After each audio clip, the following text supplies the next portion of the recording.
şöyle yukarıya çıkacağım. Köşe yapıyoruz.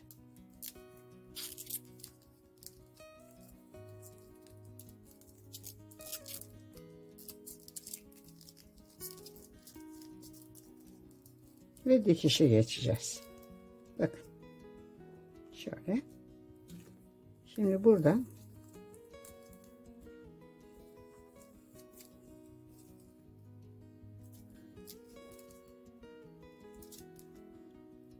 bak. Buradan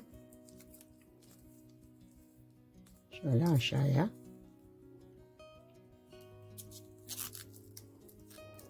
gördünüz mü? Köşeyi yaptım. Şimdi şu ara açık.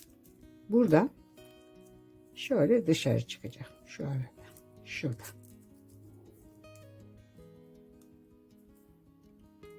Evet. Bakın.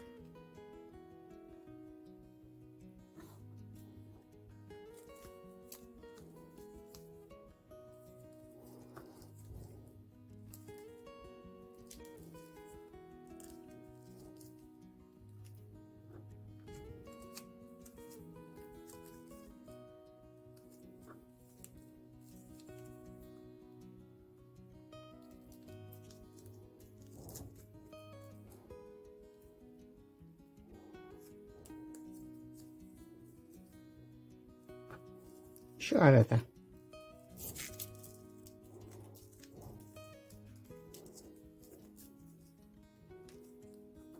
Bakın. Şimdi buradan bu şekilde aşağıya iniyorum.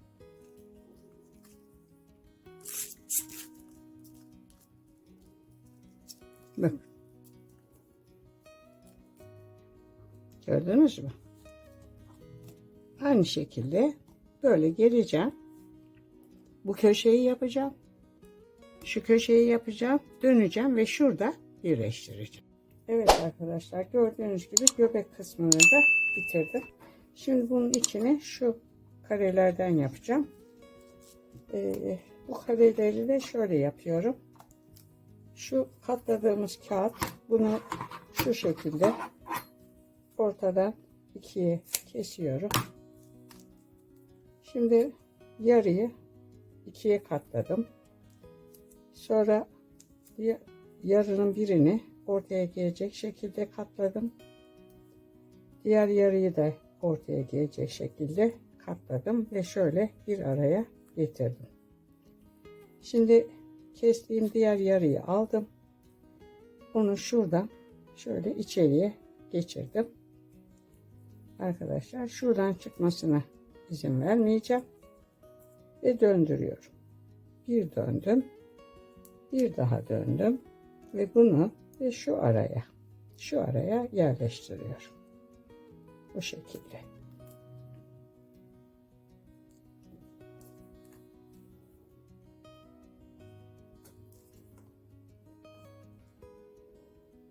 Bu şekilde şöyle minik kareler yapıp şunun içine koyacağız.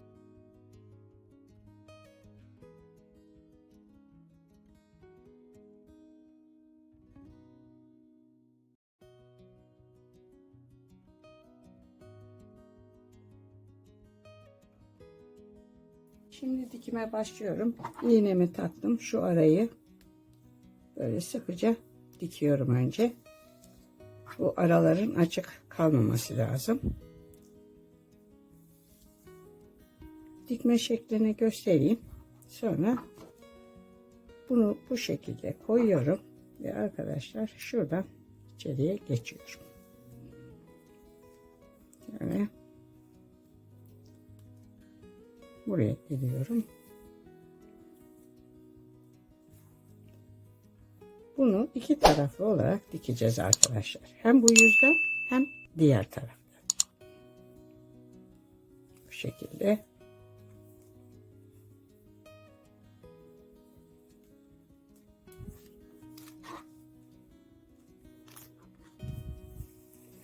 Bu kapak ve tabandaki dikiş değişik değil. Hep bildiğimiz dikiş. Sadece gövdeyi dikerken biraz farklılık olacak. Onu size zaten göstereceğim. Bildiğimiz gövde değil arkadaşlar. Bu farklı. Üst üste oturmuş kare, dikdörtgenlerden oluşan bir gövde yapacağız. İpi mümkün olduğu kadar düz çekin. Yoksa kağıdı yırtarsınız.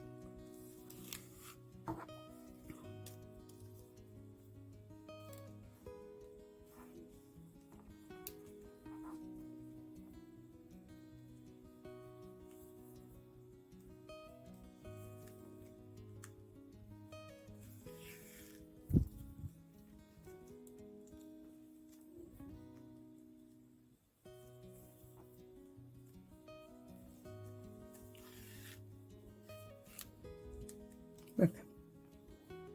Buraya geldik. Bakın köşelerde şu aralar açık arkadaşlar. Bunları mutlaka kapatmamız gerekecek. Mutlaka kapatacağız bunları. Şöyle içeriden bu köşelere 2 tur atalım.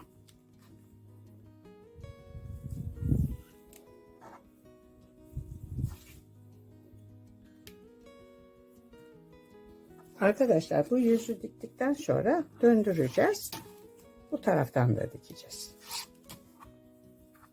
Daha sonra aynı yöntemle bunu dikeceğiz. Bunu dikeceğiz.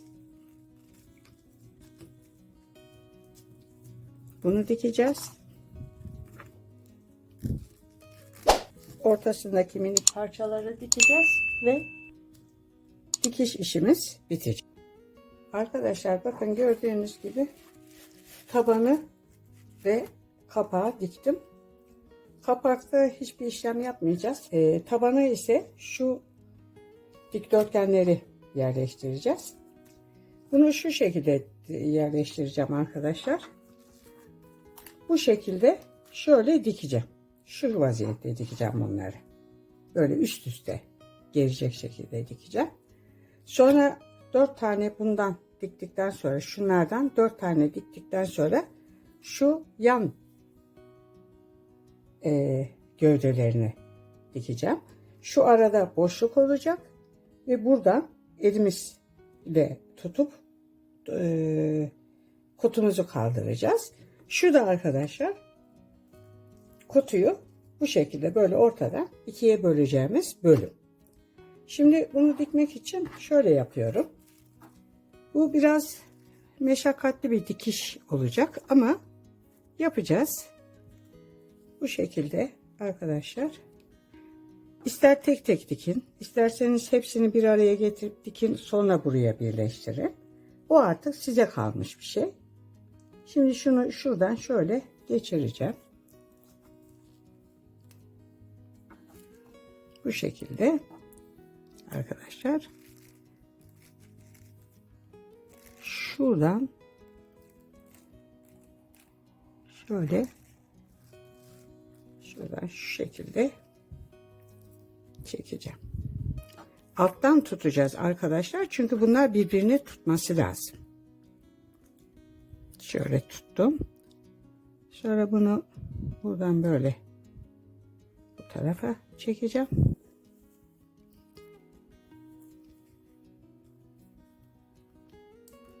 Böyle. Buradan tekrar şöyle alttan tekrar buraya geçeceğiz.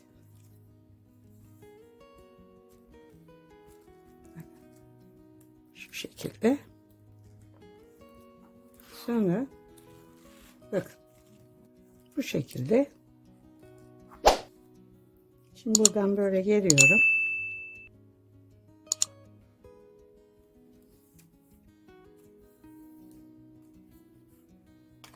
Şöyle döndüreceğiz. Şuradan bu tarafa geçeceğim.